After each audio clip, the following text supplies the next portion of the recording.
Добар ден, драги ученици.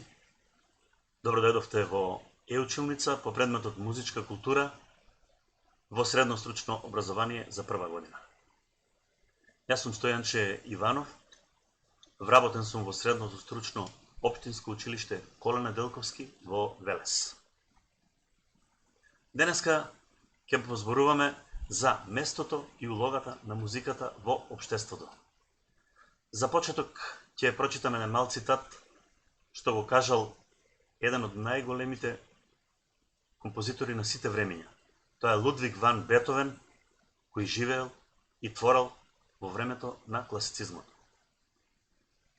Тој што ќе ја разбере смислата на музиката, ќе се ослободи од бедата во која се мачат другите луѓе и длабоко сум убеден дека музиката е повозвишена од мудроста и филозофијата.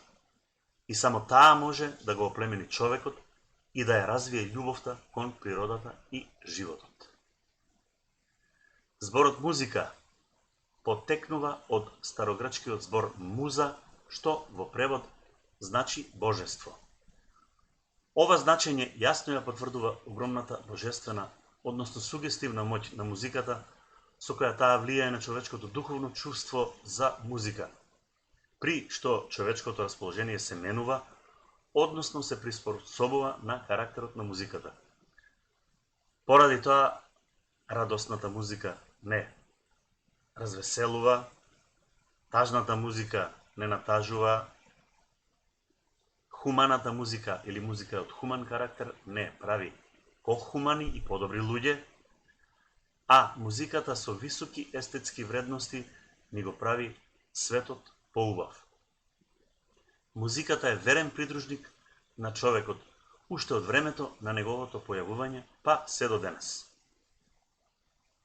Таа го придружува од неговото раѓање, па се до смртта, затоа бесконечно царство е царството на музиката. Не постои на светот човек што не слушал музика, без разлика за кој вид или жанр станува збор, бидејќи таа не знае за лаги, во неа се е вистина. Целта на музиката е да ги развеселува луѓето, а тие во неа наоѓаат одраз на убавината, спокојството и мирот. Во врска со сугестивната моќ на музиката, говорат и следниве стихови на Вилијам Шекспир, кој живеел и работел во времето на Ренесансата. Нема на светот човечко битие, па колку и да е тоа грубо, недофатливо, невоспитано и диво, на кое музиката не би можела за момент да му го промени карактерот. А секој кој не ги чувствува топлите звуци на акордите, зрел е само за предавство и неверство. Не верувај му никогаш, слушај музика. Музиката поседува волшебна убавина. Без неа духовниот живот би бил едноличен, беден и тежок. Доколку човечкиот дух се стреми кон поголемо совршенство, дотолку повеќе ќе му биде неопходна музиката. Затоа музичката уметност не стои, не тапка во место, таа постојано се усовршува низ столетијата. А за потеклото на музиката постојат различни размислувања и теории. Англискиот филозоф Херберт Спенсер тврдел дека човековото пеење, како и кај животните, е плод на суфицитот на енергијата. А познатиот научник Чарлс Дарвин тврдел дека музиката во првобитното општество најпрво се појавува како средство за привлекување на суштеството од противниот пол. Додека економистот Карл Бихер ја открил врската меѓу музиката и производството. А познатиот француски музиколог Жил Комбарје го доведува потеклото на музиката во тесна врска со магијата.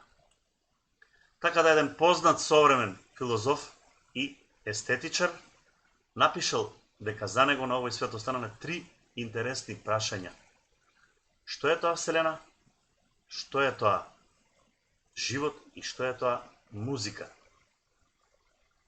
Исто така тој сметал дека решението на една од овие три загадки постепено ни ги разјаснува и другите.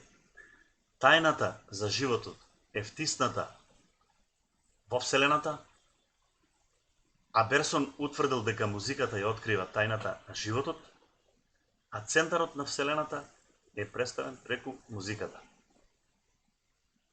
Со појавата на највисокиот степен на човечкиот развиток во првобитната заедница, човекот, барајќи обстанок, подготвувал кон природата магиски средби со цел да го добие саканото, да заврне дожд, успех во ловот, успех во борбите и така натаму.